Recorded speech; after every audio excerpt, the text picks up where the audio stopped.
Hello, friends. Welcome back to the Abel Speaks podcast, and we're going with an origin story. Okay, people like origin stories now. People like prequels. People like to know the story before the story, and so we're realizing we share this multiple times every week, but we never recorded in the podcast. Just how did Abel Speaks start? What is kind of the backstory that led to the organization that you're now encountering on our podcast called Abel Speaks? And so I'll tee you up, wind you up, let her rip. All right. So we had Abel in January of 2016. And then about 4 months later, a friend of a friend reached out to us and said, "Hey, I know someone who has recently received a similar diagnosis. Would you guys be willing to just meet with them and share your story?" And so we said, yes, of course, we'd be honored to. And at that point, we just thought, okay, maybe this will be a part of our family ministry, a way that we'll continue to steward Abel's life. And anytime an opportunity comes up, we'll do the best we can to say yes. So we met with that family. And then about 4 months later, we kind of got a similar phone call, and someone reached out and said, "Will you meet with this friend that I know? I think you guys sharing your story would be really helpful." So we met with that family. And then that just kind of kept happening every 3 or 4 months. And so about 18 months after Abel passed away, we felt like if we established a nonprofit, we could better serve the families that we were getting in touch with, and felt like we could more holistically fill in the gaps of care and support if we had some dollars to do that. And so, and we felt that, as we were, reflecting on our own story, as well as the story of the families that we had walked with over those 18 months, we just saw a ton of gaps in care and support. And so whether that was like how to navigate the medical system, whether that was, hey, how are we doing maritally? Hey, how are friends and family supporting us? Is that going well? Is it not going well? How do we, shepherd our other children through this grief? And a million other questions that come along. How do I plan a celebration of life? Do we do cremation or burial? All these things that nobody knows who to go to ask those questions. We felt like we could help fill in a lot of those gaps. And so on almost helped over time too, being like, hey, here are the consistent, almost like buckets started to form. Right. Where like a dozen things fit in each of these buckets, where it was helpful for us to be like, okay, yeah, I think this is going to help us help others. And then the natural next step was, all right, what if we actually like start to capture that and what those are, and like actually put some form to it. Yeah. And then it was kind of off and running. Yeah. So we, filled out all the 501c3 paperwork to become a nonprofit. You did. Thanks for saying we, though. I did. Yeah. We formally established the ministry January 22nd of 2018. Which would have been Abel's second birthday.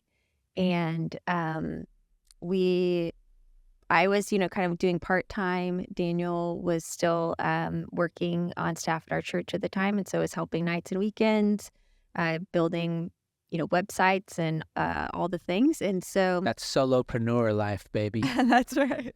We were doing it. That's right.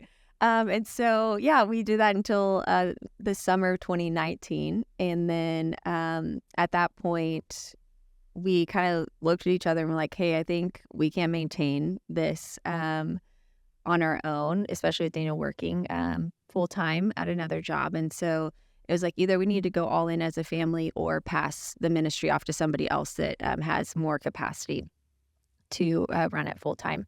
And so Daniel left his job, and we both started working for Abel Speaks full time in the fall of 2019. And at that point, we still thought we might just serve families kind of in DFW area. But shortly after that, the ministry just kind of took off, and families started finding us all over the U.S. And in other countries. And call it a redemptive use of the internet. Yeah, that's right. Social media. Yeah, mostly started with social media. And when we first started in 2018, we just thought we'd serve families in the Dallas-Fort Worth area. And then, just kind of continued to expand from there. We've served every U.S. state, 8 different countries. As of this podcast, roughly 370 families. And so, we never expected that this is what we'd be doing with our lives. But the Lord just opened a ton of doors, and we just continue to try to say yes and be faithful to the ones that felt like they were in line with the mission that the Lord had put on our heart. And He's grown it exponentially in ways that we wouldn't have imagined or guessed 6 years ago. So, and that's the last maybe question I'll ask you too, is I know that you'll get reached out to often from folks that maybe you're like, hey, I'm thinking through starting a nonprofit or a similar, whether that's related to like in a similar way of our journey with our child, or whether it's just totally unrelated. Hey, you started a nonprofit. Should I start a nonprofit? And so context is everything. And so the answer is not like, yes, you should, or no, you shouldn't. Yeah. But what are a couple of things, because some of what you just said is like what I would probably reiterate in a moment. But what are some of the things you would share with them that you would also say here? Yeah, I think that it's like one day at a time. And so if you really do feel like the Lord has put like really clear vision, that's the first thing. I think, do you have clarity of vision and like mission? And if not, then you need to get that ironed out first. And then, I think the answer is just like, hey, take it one step, one day at a time. I also don't think that we have to have these like grand, goals necessarily. I'm not a business person, so somebody else might disagree with me, but I think it's just like one day at a time, being faithful.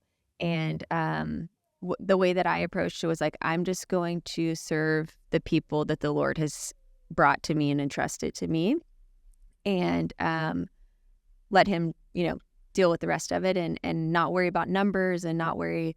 Really what I worried about was like quality. And so I wanted to provide the best quality care and support as we could with the resources that we had at the time. And that's still what we try to do today.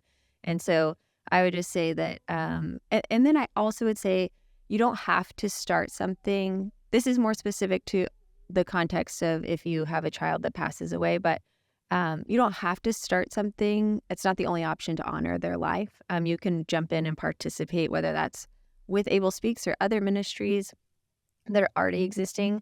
I wouldn't try to like reinvent the wheel. So if you know someone that's already doing it well, jump in there.